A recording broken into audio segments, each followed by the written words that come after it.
Welcome to Meet the Candidates. My name is Kyona Cook and I am your host this evening. Please stay tuned. Our first guest this evening is Scott Smith. How are you doing? Real good, thank you. Good, good. I'm going to go ahead and jump right into the questions this evening if you don't mind. If you want to start off with a bio about who you are, and we'll just go straight from there. Okay, a little bio about me. Going to be 40 years old next month. Happy birthday. Thank you. Born and raised in the Flint area. Wife, married 17 years, 3 children. Children attend Genesee Christian. Business owner, started out going to college at Mott College when I was 18. Had 2 jobs. I started my business as well. My business took off, Emerald Lawn and Landscaping. Okay. Was making more money with my business than I would with a degree, so Okay. I decided to drop out of college at that point. Okay. I moved forward into my business and started making money. Didn't know what to do with it, so I started buying properties. I've got about 50 properties now, and a company that operates in 3 states. Okay. Congratulations Thank on you. all your accomplishments. We're going to jump right into the questions this evening. And the first question that I would have is, what is your personal agenda as far as the city of Flint if you were elected to mayor? And how would you resolve those issues during your term? Personal agenda, I think, that affects the city right now is police, police, and police. I think we need more public safety, police and fire. Okay. The current administration continues to lay off public safety workers, yet we're still 34 square miles of city. Right. We still need to be able to safely and effectively take care of our people when they call 911, not 4 hours later, 8 hours later, or never. Right. And the current administration has also said that there's no money available for this, and that's why they continue to lay off. Well, I disagree, and I've been through the budget, and I found probably $8 million worth of savings with barely dipping into it that I could come up with officers. So I've taken a pledge to not take a paycheck until I put 50 officers on the street. And currently, our government at City Hall is run like it's 1975. There's still the same amount of appointees when we had 190,000 people. Right. And the current administration has said he doesn't have that many appointees. But what he's done is he's relabeled some of them as exempts, and he's paying them out of public safety funds, which I'd rather see an officer on the street than another administrative assistant for $90,000 a year. Okay. I didn't mean to, how would you plan on resolving these issues if you became the mayor? Just going through City Hall, cutting back on some appointments, getting the pays more in line with the private sector. Those are some issues, cutting back on some of the budgets. I think we've added attorneys at City Hall and increased that budget. We've increased our budget to the City Council. I think it's $1.2 million, where previous years it was around $900,000. Okay. A lot of that stuff doesn't need to increase if we're decreasing everywhere else. Right. Understandable. What plans do you have? You mentioned the police officers, so this is how this question came up next, but what plans do you have once the SAFER grant runs out for our police officers next year? Well, and again, it's something I just answered as far as making cuts in other areas of government and shrinking our government size to actually effectively man our streets with police, and getting police. I mean, that's my #1 priority, to get the police and fire back on the street. So it'll be cuts at the top, not at the bottom. Okay.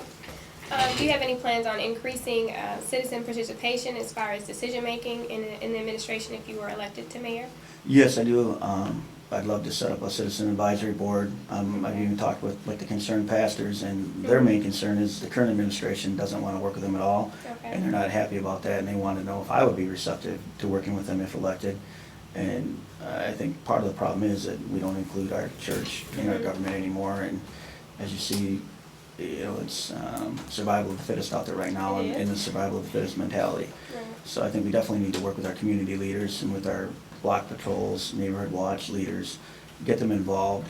But on the same token, I don't want to ask them to police their own neighborhoods. Currently, we've got this blue badge program that it doesn't work. We've got the ceasefire, which you're asking people when they get home to basically, if you worked a long day. I mean, when I get done at work, I want to get home and spend time with my family. I don't want to be watching out the window, seeing Right. if someone's breaking into my neighbor's house and living like a prisoner in my own home. So I think that is wrong. I think that we need police for that. That's what we pay our taxes for, is to have police. And the next thing we're gonna hear is, hey, we don't have enough fire, can you buy extra hoses? And if the neighbor's house catches on fire, put it out. Well, I think that's wrong. I think that's where our tax dollars should go toward, is Okay. police and fire. Okay. And Parks and Rec. I mean, our Parks and Rec are the same way. They're not getting mowed. For instance, in Saginaw, they've had less monies as well, but what they do is they have their sheriff's department that has chain gangs of low-level offenders, whether it be drunk drivers or child support. Right. People haven't paid their child support. Right. They're the ones that are out doing the Parks and Rec, so there's minimal, if any, cost to the city of Saginaw, which in the city of Flint, if you drive by any park around, they're all 3-4 feet tall, and it's a Correct. shame. Correct. The golf course is the same way. The next question was actually concerning our community centers as well as our parks and recreation.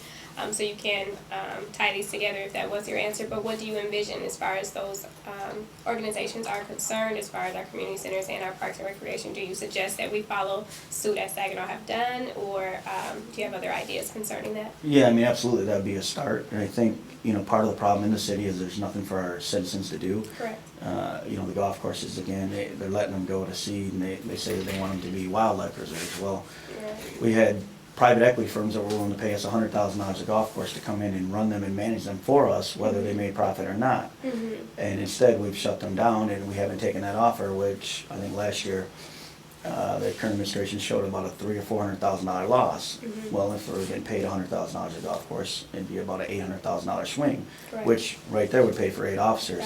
Right. As far as the community centers around town, instead of opening up more throughout town, a lot of people don't have a car. I think we need one in every neighborhood.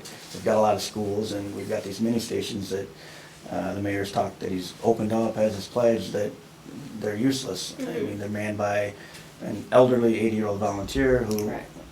all she can do is take a complaint, and I think we need to turn them into community centers. I mean, Okay. the mentality of the neighborhoods now is like the North Side Police Station, mini station, got broken into a few weeks ago. Correct. Stole the TV and the VCR. Police, I was told by the mini station volunteers that it took them a week to get out there. So the mentality is it's okay to break into our police stations, and part of that is because there is no police and there's nothing for people to do. And Correct. back to your question, is I think we need to have activities for kids. I think Okay. after-school activities and centers, and maybe we put them inside these places and some of the closed-down schools that we're still paying power on.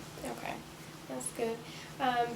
Name 3 top things, or the top 3 things that you think that your administration would do differently or better than our current administration. I think public safety is number 1, 2, and 3, but definitely number 1. Okay. Number 2, I think what you just mentioned as far as stuff for our citizens to do. Parks and recs, after-school activities for the kids, mentoring the kids, getting some more role models and peers, and maybe even, some incentives for professionals and teachers to move into neighborhoods, maybe free houses or dollar houses like we've had in the past. Number 3 is fiscal transparency. Okay. There's not a lot of that. For years we've heard about the corruption at City Hall, and Correct. more recently we've seen the FBI storm City Hall, take the computers. We've heard that that's commonplace. Well, it's not commonplace when they come in, the FBI comes in and takes your computers. Right. I want to see the FBI raiding drug houses, not our Right. City Hall. Right. So fiscal transparency would be number 3. Okay, thank you for that. Understanding that we're losing a lot of our young adults and our high school graduate and college graduates to other cities, larger and more alluring cities, what would you do to retain our talent here in the city of Flint after their graduation? Well, that's a good question. One of the things we need to do is, like right now, we have obviously lack of jobs in the Right. community, or good paying jobs. The first thing, again, public safety. If we get it where we're a safe city again and we're not labeled Murder Town USA, number Right. 1 on home invasion and rape and everything, arson. If we can get our public safety back in place, then I think we can actually, instead of shrink our city like other people have talked about, I think we can actually grow our city. Right. We can at that point advertise to people nationwide. What a lot of people look at as our downfalls, I look at as positives. I look at, we got high employment. Well, we can advertise to business owners nationwide that, hey, we've got a lot of closed down businesses here. Come to Flint, bring your jobs, we'll give you a free building. I mean, Okay. right now they're sitting there empty.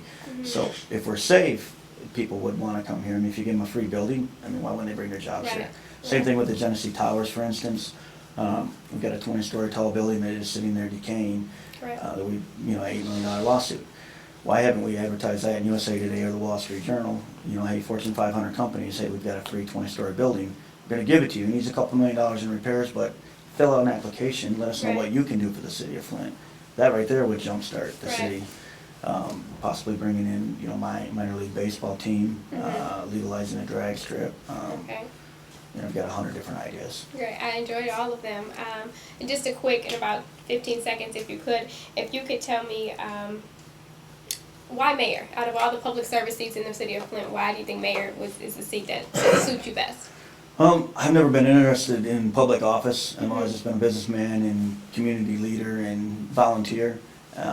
But the direction I've seen the city go, year after year, it gets worse and worse, and you gotta ask yourself, are you better now than you were 18 months ago? Correct. Or safer? And the answer is absolutely not. People live in fear and terror.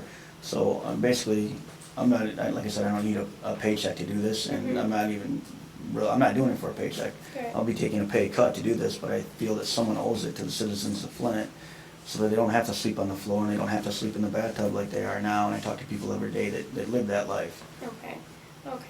We are going to take a break. We'll be right back. Please stay tuned to hear the rest of what Mr. Smith has to say about the city of Flint. Thank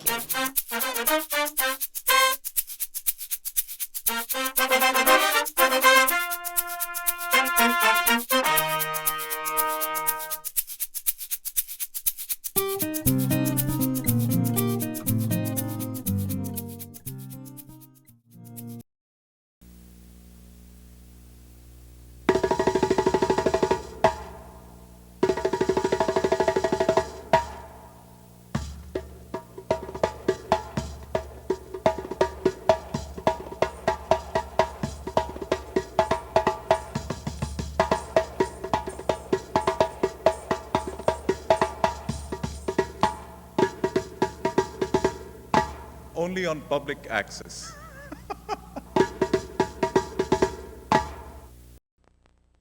Are you interested in helping your community? Are you concerned about the homeless, literacy, or other community needs? Would you consider mentoring a young person, helping an older adult, or planting a garden? Then you're a perfect candidate to volunteer here. It's a webpage designed to match your time, talent, and interests with a variety of volunteer opportunities right here in your community. Just visit www.volhere.org and enjoy a rewarding time doing what you do best. A service of the Resource Center.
Can you tell which of these children was not born free?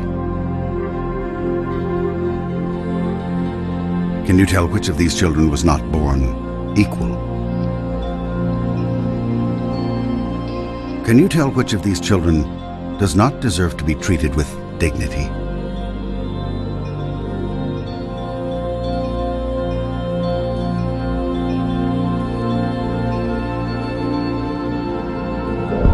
We can't either.